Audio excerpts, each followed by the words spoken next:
Selamat pagi anak-anak yang terkasih. Jumpa kembali dalam pembelajaran jarak jauh siswa-siswi SMP BPK Penabur Jakarta pada mata pelajaran Rekayasa Elektronika kelas 7. Pokok pembahasan kita kali ini adalah mengenai teori dasar listrik.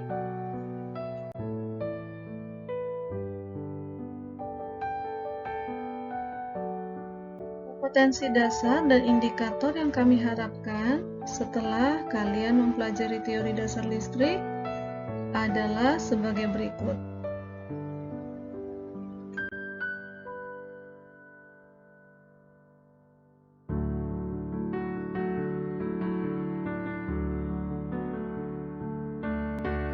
Anak-anak yang terkasih, jika kita memperhatikan bahwa warna-warni pada lampu lalu lintas dapat menyala secara bergantian atau alat permainan di komputer dapat digunakan. Nah, itu semua merupakan beberapa contoh dari kelistrikan, yaitu bahwa sifat-sifat benda yang dapat berfungsi atau muncul ketika bermuatan listrik. Bagian terkecil dari setiap benda adalah atom. Mari kita perhatikan gambar berikut ini. Anak-anak bisa melihat bahwa atom itu sendiri terdiri atas proton yang bermuatan positif dan neutron yang tidak bermuatan. Proton dan neutron tersebut berada di dalam inti atom. Perhatikan juga lintasan elektron. Disitulah tempat di mana elektron yang bermuatan negatif beredar.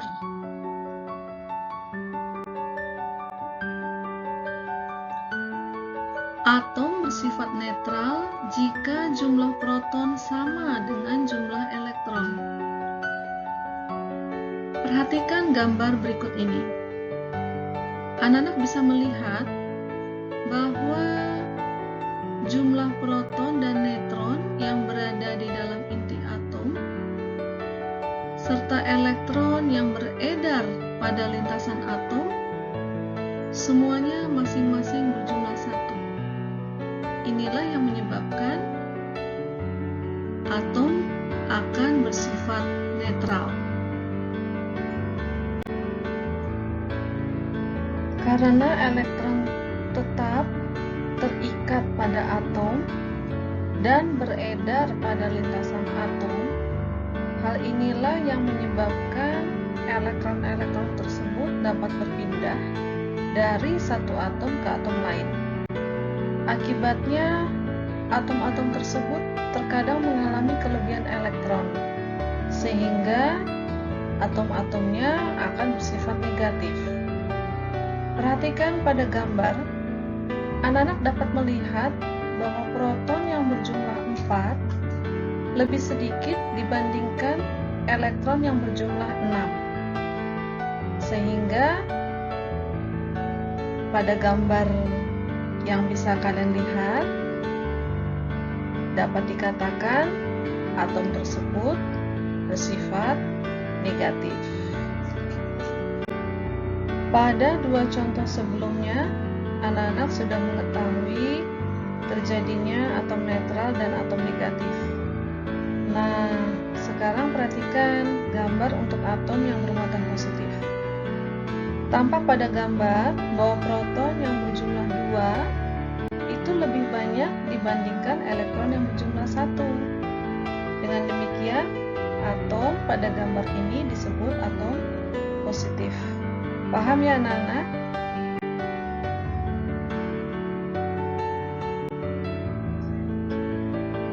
Anak-anak yang terkasih, di dalam atom, elektron mengorbit pada lintasan tertentu. Elektron-elektron yang berada pada orbit dekat dengan inti itu memiliki energi ikat yang lebih besar dibandingkan dengan elektron yang berada di orbit jauh dari inti. Nah, inilah yang bisa kita katakan elektron bersifat bergerak bebas. Perlu anak-anak ketahui bahwa semakin besar energi ikatnya, maka akan dibutuhkan energi yang semakin besar untuk melepaskan elektron. Mari perhatikan ilustrasi gambar serah terima elektron pada unsur natrium dan unsur klor. Elektron yang lepas dari orbit lintasan pada atom natrium inilah yang disebut elektron bebas. Sehingga dari elektron bebas inilah maka dapat menimbulkan arus listrik.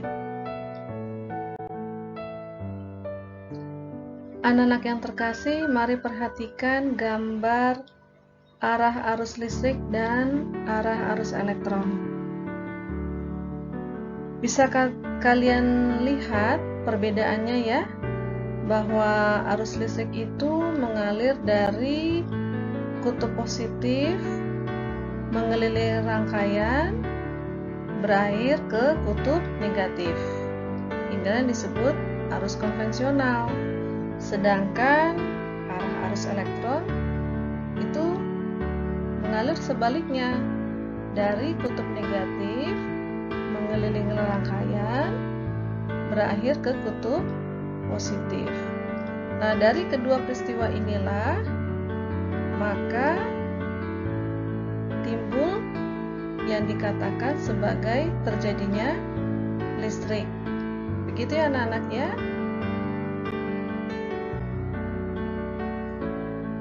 Anak-anak yang terkasih, supaya kalian semakin memahami terbentuknya atom netral, positif, ataupun negatif, mari perhatikan contoh-contoh berikut ini. Pada contoh soal yang pertama, apakah jenis atom yang terbentuk?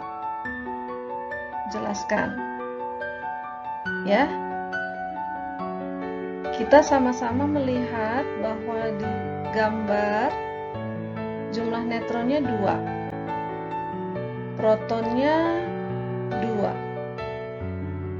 tetapi elektronnya 3. Ingat anak-anak, karena jumlah neutronnya sama dengan proton yaitu 2, sedangkan elektronnya 3, berarti kan lebih sedikit. Nah, makanya untuk contoh soal yang kalian lihat di layar ini, berarti jenis atomnya adalah jenis atom negatif. Karena jumlah elektron lebih banyak dibanding jumlah proton. Begitu ya anak-anak ya.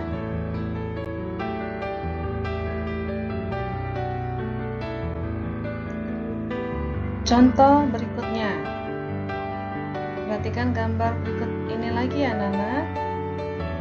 Apakah jenis atom yang terbentuk? Mari kita data masing-masing jumlah neutron, proton maupun elektron. Ternyata jumlah masing-masing dari neutron, proton, dan elektron sama, yaitu 6. Ya, benar. Jenis atom yang terbentuk adalah atom netral. Ya, karena jumlah elektronnya sama banyaknya dengan jumlah proton. Sepertinya kalian semakin paham. Baiklah anak-anak, kita akan latihan ya. Yuk, perhatikan soal latihan berikut ini.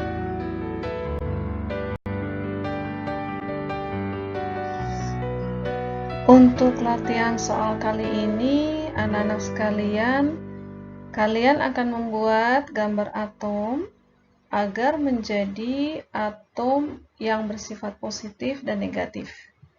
Ingat, perhatikan jumlah elektron dan neutronnya ya anak-anak. Di dalam menggambar nanti, perhatikan tanda-tanda plus, minus, atau nol yang akan kalian gunakan untuk menandakan bahwa itu elektron, proton, atau neutron. Berikan juga efek pewarnaan yang baik ya, untuk membedakan mana inti atom dan mana lintasan elektron. Selamat mengerjakan, dan sebaiknya sih di kertas HVS atau di kertas gambar. Begitu ya anak-anak. Baik, sampai di sini dulu pembahasan kita tentang teori dasar listrik, khususnya teori atom. Sampai ketemu lagi untuk pembahasan berikutnya. Terima kasih, Tuhan memberkati.